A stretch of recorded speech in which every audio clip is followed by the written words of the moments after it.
Mr. President, great to see you. Thank you very much. Historic day. I think most people like me want to know what was going on in that room one-on-one. Well, the big thing is this is now my 25th hour of being up and negotiating, and we've been negotiating very hard. This is about the complete, verifiable, irreversible denuclearization of the entire peninsula. So without that, we could not have had a deal. I mean, one thing up front, we want to denuke the entire peninsula. We want to denuke that whole situation. That is a hotbed. And you know what's been happening for years, and nobody did anything about it. And you have to. We have no choice. We had to.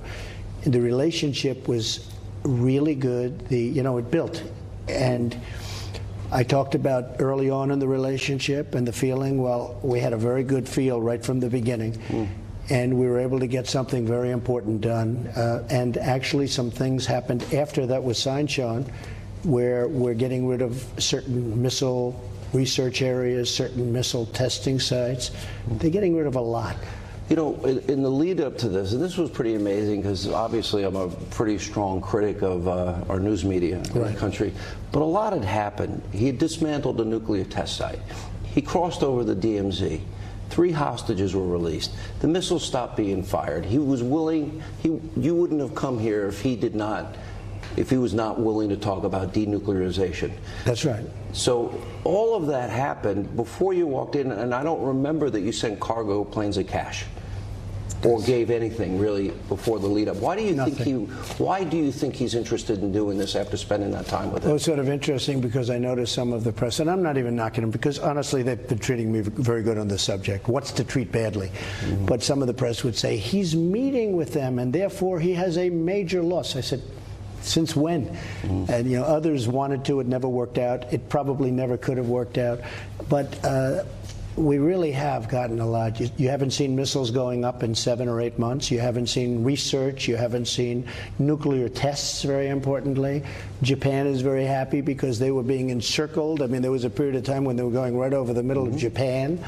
And we got our hostages back, and you're right, we didn't pay for that, but I think, I don't say that in a braggadocious way at all, because he did such a smart thing, because that was such a good thing to do, and I feel so badly about Otto Warmbier. That was the one thing, and Otto did not die in vain. I actually believe, and I've gotten very friendly with Otto's parents, they're incredible people, devastated, as they, as you would think, great parents.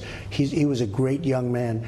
But I think without Otto, this whole thing wouldn't have happened because it crystallized when he came back in the condition. It crystallized so much to so many people, maybe even to the other side, frankly. But I think that Otto truly did not die in vain. I've known you for a lot of years, and I think one trait that I could say is brutal honesty. In the room, alone, and then the subsequent talks with your team and their team. How honest, how brutal, what was said? Try and bring people into the room. So we got along very well. We got along from the beginning. We started off, he and myself and 2 interpreters, and from the beginning we got along. I've made the statement, and I've said it before. I've said it about a lot of different kinds of relationships. You can almost tell right at the beginning. Did you tell at the beginning? What was that first minute? No, I felt very good at the beginning, and I talked about we have to denuke. This country has to be denuked, and he understood that. He fully understood it. He didn't fight it.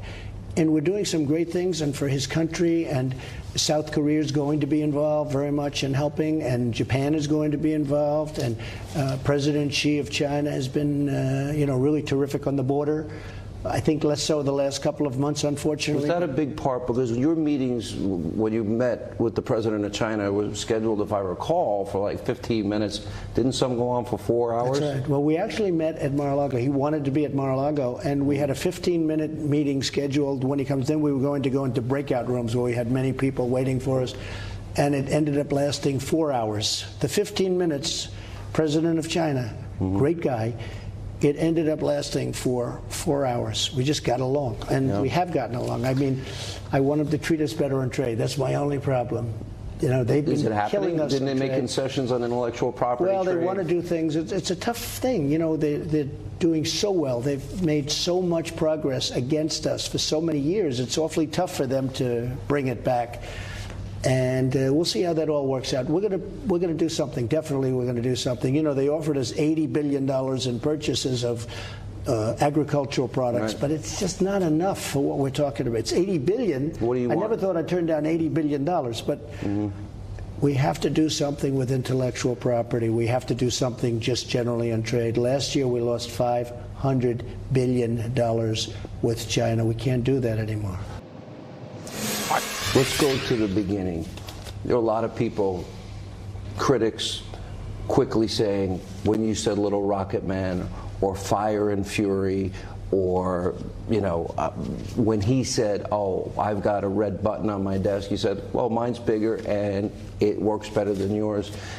How did it evolve from that to this? Because he did say at the very beginning, we're going to basically start over, but that has been building behind the scenes. Well, I think without the rhetoric, we wouldn't have been here. I really believe that. You know, we did sanctions and all of the things that you would do, but I think without the rhetoric, you know, other administrations, I don't want to get specific on that, but they had a policy of silence. If they said something very bad, very threatening and horrible, just don't answer. That's not the answer. That's not what you have to do. So I think the rhetoric, I hated to do it. Sometimes I felt foolish doing it, but we had no choice. So strategically you were doing it? Well, yeah, I mean, I think he gained respect. You know, he's a strong guy. Hey, people were saying, what's he like? He's got a very good personality. He's funny, and he's very, very smart. He's a great negotiator. And he's a very strategic kind of a guy.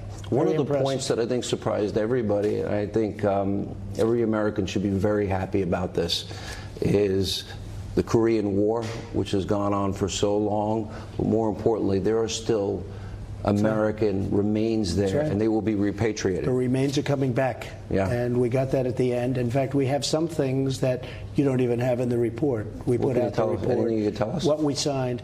Yeah, missile sites that they use for the launching of missiles and missile research areas. That's going to be gone. We made a lot of progress, tremendous amount of progress. And one of the things that I'm very happy about, we're not going to play the war games anymore, which you know how expensive that is? We're flying these massive bombers in for practice from Guam. I said, how far is Guam? 6.5 hours, sir. I said, that's a long way for a big bomber times, you know, 20. And lots of other planes coming in. So we're not going to be doing the war games as long as we're negotiating in good faith.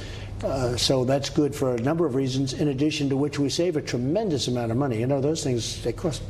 I hate to sound like a pure businessman, but I kept saying, what's this costing? I would look at them coming in from the sea and bombs exploding everywhere. I said, what does this cost? I don't even want to tell you, but it's a lot. So we're not going to be doing that as long as we're negotiating in good faith, which I think we will be. You managed expectations, I think, pretty well. You didn't think coming in here you were going to sign an agreement, and you said maybe it takes 2, 3, 4, 5 meetings. But you were open to going as fast or as slow as you wanted. We got along better than I would have assumed right from the beginning. We got a lot more done today than I ever thought possible. And he's going back. He's now headed back. And I think he's going back to get this done. He wants to get it done. You know, you hear the whole thing about his father and other administrations or his grandfather. The fact is that he brings that up. But they weren't dealing with me. They were dealing with different people. And What did never he say was the far. difference? You know, nobody's ever come close to Did he talk about the difference between past administrations and yours? Yes, but I can't say that because I don't want to be the one saying it. At some point, I'm sure he'll say it. Yeah. But they never got it done. And they were never this close either. I mean, it was never to a point where they were like we are. Is there a history lesson to learn here? And I think in one sense we could talk about past administrations. Reagan, evil empire, Mr. Gorbachev, tear down this wall. His own advisors wanted to take those words out of that speech. And you compare Bill Clinton gave Kim Jong Un's father $3 billion in energy subsidies. Tremendous amount of money. The mullahs in Iran, you have said the worst deal in the history of mankind. That's probably the worst deal I've ever seen. Worse than NAFTA, and I think NAFTA is pretty bad. Worse than the WTO, the World Trade Organization, which frankly built China, in addition to the money that we gave them all the time. You know, I mean, these were terrible deals. But I would say that the Iran deal was one of the worst I've ever seen. I will say, speaking of the Iran deal, since we got out of that deal, and we could do it very easily because they never had it approved by Congress. It was just President This must Obama. be approved by Congress. I want it to be approved by Congress because otherwise it really doesn't mean very much. I would think anybody would want it approved by Congress. But since we took out of that deal, we got out of that deal, I think Iran is a much different place. I don't think they're looking so much to the Mediterranean and Syria and Yemen. They're starting to pull people out of Yemen. They're starting to pull people out of Syria. You know, it's a whole different thing. Now, I did it for nuclear, but one of the side benefits is you take a look, a serious look, and Iran is not the country that it was 3 or 4 months ago when they were much more emboldened. Well, certainly sanctions played a big part. Big part. The strike forces that you sent into the region off the coast. And I think at a certain point, honestly, I know the Iranian people. I know many people from Iran. These are great people. I really believe at some point they're going to come back and want to negotiate a deal.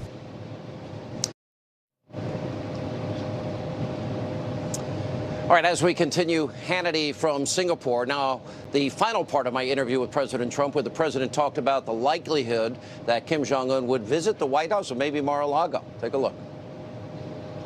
Did reunification come up? Did humanitarian issues come up in the meeting? Yes, it did. And one of the things I will tell you that I'm most happy about, and that, as you know, is a big sticking point, is bringing back the remains of thousands of soldiers that were killed. This came up last minute. This wasn't... This was sort of last minute, yeah. I said, would it be possible? Because I get letters all the time from families who lost a son, lost a brother, lost a father in Korea. That was a rough fight. Right. And they were buried along the roadways. They were buried as, you know, soldiers going back and forth into battle, and they were burying them along roadways.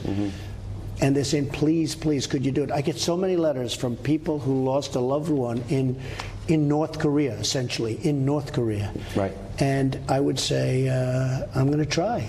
And I brought it up, and I'll tell you what, it was almost immediate. Now, in the past, you couldn't even talk about it. But it was really a nice response. How quickly did you talk about a trip to the United States? Did you talk about... I think at the right time, he'll absolutely be coming to the White House, yeah. Look, it's been a very intense relationship. It's been short and very intense, and of course before that it was pretty rhetorical. It was, you know, not a pretty thing. People were very worried, but without that I don't think we would have been here today. He wants to get something done. I want to get something done. I think we'll get it done, and we started off by really a very strong document. I think people are surprised to see it. They're shocked to see it. And then add some more things that we got after that was signed. And so can you give us maybe a glimpse into what you keep sort of referring a little bit to things that will be coming?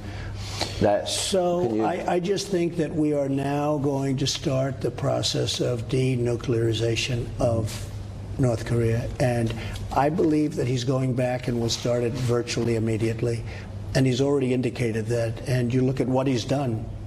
So we got our hostages back, but they've blown up one of their sites, one of their testing sites, their primary testing site. In fact, some people say their only testing site. They're getting rid of a missile, which isn't in the document that was done afterwards.